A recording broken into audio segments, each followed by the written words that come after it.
ஒரு படம் கதை முடிஞ்சு இதுக்கும் அதுக்கும் சம்பந்தமே இல்லாமல் புதுசாக ஒரு கதை ஓடிக்கிட்டு இருக்கு சார். பாஷா படத்தோட டெம்ப்ளேட் எடுத்துங்களா. ஸோ அந்த டெம்ப்ளேட்டை கீழே வச்சுட்டு அதுக்கு மேலே நான் கதை பண்ணேன் சார். இது உங்களோட 50வது படம். இந்த படத்துக்கு ஏ சர்டிஃபிகேட் கொடுத்துருக்காங்க சார். அந்த அளவுக்கு அறிவுபூர்வமாக யோசிக்காதீங்க. ஜிந்தாக ஜித்தாக ஜித்தாக திந்தாக ஜிந்தாக ஜித்தாக திந்தங்க தங்கிருது தங்கிருது தங்கிருது தங்கிருது திகிருதா திகிருதா திகிருதா தா. Hi, I am public, mister public Raayan. வெள்ளிக்கிழமை ரிலீஸ் ஆன படம். இந்த படத்தை பார்த்த மக்களுக்கு நிறைய டவுட்ஸ் இருக்குது. இந்த டவுட்ஸ் எல்லாம் யாருக்கிட்ட கிளியர் பண்ணோம்? கரெக்ட், அவர்கிட்ட தானே பண்ணோம். பண்ணிடுவோமா? வாங்க. வணக்கம் சார். வணக்கம் சார். இது உங்களோட 50வது படம். இது நீங்களே டைரக்ட் பண்ணியிருக்கீங்க.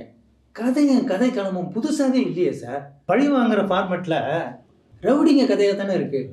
இதில் என்ன புதுசாக இருக்குன்னு சொல்லி இந்த கதையை செலக்ட் பண்ணியிருக்கீங்க சார்? நல்ல ஞாபகம் வச்சுங்க. இது என்னோட 50வது படம். ஸோ சூப்பர் ஸ்டாருக்கு வந்து பெஸ்ட் ஃபில்மு ஃபேன்ஸ் எல்லாம் கொண்டாடுற படம்னா என்ன படத்தை சொல்லுவீங்க? ரஜினி மாதிரி பேசுகிறீங்க. ஓ சாரி சார். எல்லா இடத்துலையும் போய் ரஜினி மாதிரி பேசி வந்துடுச்சு. ஒன்றும் இல்லை சார். இப்போ ரஜினி சாரோட ஃபேன்ஸுக்கு ரொம்ப பிடிச்ச ஒரு பெஸ்ட்டு படம்னா ஒரு படம் சொன்னீங்கன்னா என்ன படம் சொல்லுவீங்க? என்ன சார் இப்படி கேட்டீங்க? பாட்ஷா தான் சார். கரெக்டு. ஸோ இப்போ பாஷா படத்தோட டெம்ப்ளேட் எடுத்துங்களா. ஸோ அந்த டெம்ப்ளேட்டை கீழே வச்சுட்டு அதுக்கு மேலே நான் கதை பண்ணேன். உங்களுக்கே ஆச்சரியமாக இருக்கும், நீங்களாம் கவனிச்சிருக்க மாட்டீங்க. இப்போ பார்த்தீங்கன்னு வச்சிங்களேன், ஓப்பனிங்கில் வந்து இந்த கேரக்டர் வந்து குடும்பத்தை காப்பாற்றுறதுக்காக ஒரு கொலை பண்ணுற மாதிரி காமிச்சிருக்கேன். பாஷாவில் வந்து இந்த ஃப்ளாஷ்பேக் போயிட்டு ரஜினி ஒரு டானு ஏதோ ஒரு பயங்கரமான இதுன்னு சொல்லிட்டு அப்படியே வந்துட்டுருக்கோம். அதுவும் இது வந்து மேட்ச் ஆகும். ஆமாம் சார். அதே மாதிரி பார்த்தீங்கன்னா ஃபுல்லாக வந்து ஃபர்ஸ்ட் ஹாஃப் வரைக்கும் அவர் ரஜினி சார் வந்து எந்த வம்பு தும்புக்கும் போக மாட்டார். குடும்பத்தை அப்படியே காப்பாற்றிட்டு ஒரு சைலண்ட்டாக போயிடணுன்னே இருப்பார். அதே மாதிரி இந்த படத்தில் ஃபர்ஸ்ட் ஹாஃப் ஃபுல்லாக வந்து சைலண்ட்டாக எந்த வம்புக்கு தும்புக்கும் போகாத மாதிரி நடிச்சிருப்பேன். அதே மாதிரி இன்டர்வல் பிளாக்கில் பார்த்தீங்கன்னா ஒரு ஃபைட்டு, பாஷா ஃபைட்டு அவங்க ரசிகர்லாம் செம்மையாக கொண்டாடினாங்க. யார் ரசிகர்கள் கொண்டாடுங்கிறதுக்காக இன்டர்வல் பிளாக்கில் செம்மையாக ஒரு ஃபைட்டு. அதுக்கப்புறம் அந்த நம்ம காலேஜ் சீனு, மெடிக்கல் காலேஜு, அங்கே மிரட்டுற மாதிரியே இங்கே ஒரு மிரட்டல் சீன் வச்சுருக்கேன். மிரட்டிட்டு வெளில வந்துட்டு அங்கே அவர் வந்து உண்மையை சொன்னேன்னு சொல்லுவார். இங்கே நான் வந்து காலில் வந்து கெஞ்சினேன் அப்படிங்கிற மாதிரி சொல்கிறேன். Correct sir. அதே மாதிரி செகண்ட் ஹாஃபில் வந்து பாஷாவில் வந்து ஒரு ஃப்ளாஷ்பேக் மாதிரி போகுது. இங்கே ஃப்ளாஷ்பேக்காக போகாமல் அதுக்கு எங்கே அங்கே பில்டப் சீன்ஸ் எல்லாம் இருக்குதோ, எங்கே ஒரு ஃபைட்டெல்லாம் இருக்குதோ, அதே மாதிரி இங்கே ஆக்ஷன் சீக்வன்ஸு, பில்டப் சீக்வன்ஸு எல்லாமே செகண்ட் ஹாஃப்லேயும் இருக்குது. ஸோ இது வந்து என்னோடய ஃபேன்ஸுக்கு வந்து இது என்னோட பாஷா அப்படின்னு சொல்லிட்டு எல்லாருமே கொண்டாடலாம். வழக்கமாக ஒரு படத்தில் இன்டர்வலில் பெரிய எதிர்பார்ப்பு இருக்கும். ஆனால் இங்கே இன்டர்வலே கிளைமேக்ஸ் மாதிரி இருந்துச்சு சார்.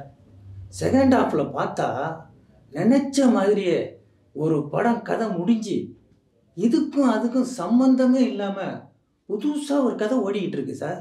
இது எப்படி சார்? சார் இன்றைக்கி லேட்டஸ்ட் ட்ரெண்டு பார்த்தீங்கன்னா பேன் இண்டியா கான்செப்ட் தான். இப்போ எல்லா படமும் பார்த்தீங்கன்னு வச்சிங்களேன், பார்ட் 1 வருது, அதுக்கப்புறம் பார்ட் 2 ரிலீஸ் பண்ணுறாங்க. இப்போ நம்ம ஃபேன்ஸுக்கு வந்து ஒரே டிக்கெட்டில் பார்ட் 1 பார்ட் 2 பார்க்கலாம்னு சொல்லிட்டு ஃபர்ஸ்ட் ஹாஃப் வந்து பார்ட் 1, செகண்ட் ஹாஃப் பார்ட் 2 மாதிரி நான் வந்து எடுத்து வச்சுருக்கேன். ஆனால் உண்மையை பயப்படாதீங்க, பார்ட் 3 எதுவும் நான் எடுத்து வைக்கல. பொதுவாக ரவுடிகளுக்குள்ள இருக்கிற பிரச்சனையை போலீஸ்காரங்க தான் சார் வந்து பஞ்சாயத்து பண்ணி தீர்த்து வைப்பாங்க. இதில் எந்த ஒரு பிரச்சனையும் இல்லாமல் சுமூகமாக போயிட்டுருக்கு. ஸ்டேஷனும் இல்லாமல் எந்த ஒரு ஆஃபீஸும் இல்லாமல் எங்கேயோருந்து வந்த ஒருத்தர் நான் தான் போலீஸ்காரன்னு சொல்லி பிரச்சனையை உண்டு பண்ணிகிட்டு இருக்காரு. இது ஏன் சார்? சார் இந்த படம் வந்து ஒரு ஆக்ஷன் படம்னு சொல்லிட்டு அறிவிச்சிட்டோம். நம்ம ஃபேன்ஸ் எல்லாமே ஆக்ஷன் பிளாக் ரொம்ப எதிர்பார்ப்பாங்க. ஸோ 2 ரவுடி கும்பலும் வந்து சைலண்டாக இருந்தால் எங்கேருந்து ஆக்ஷன் நடக்கும்? ஸோ அதனால் போலீஸ் வந்து இந்த மாதிரி மூடி விடுற மாதிரி வச்சுட்டேன். மோரோவர் கதையை வர நவுத்தணும். ஸோ வேறு என்ன பண்ணுறது சார்? இந்த படத்துக்கு ஏ சர்டிஃபிகேட் கொடுத்துருக்காங்க சார். தனுஷ் ஒரு ஏ படம் நடித்தா, எஸ்ஏ சூர்யா ஒரு ஏ படம் நடித்தா ரசிகர்கள் கொண்டாடுவாங்க, என்ஜாய் பண்ணுவாங்க சார். நீங்கள் 2 பேரும் சேர்ந்து நடிச்சிருக்கீங்க. ஏ சர்டிஃபிகேட் வேற. படத்தில் அந்த மாதிரி ஒரு காட்சியுமே இல்லையே சார். சரி, அதை விடுங்க. உங்களுக்கு ஒரு ஹீரோயின் கூட இல்லையே சார். எப்போ பார்த்தாலும் மூஞ்ச உருன்னே வச்சுருக்கீங்களே, ஏன் சார் அப்படி? சார் ஏற்கனவே சென்சார் போர்டு வந்து வயலன்ஸுக்காக ஒரு ஏ கொடுத்துட்டாங்க.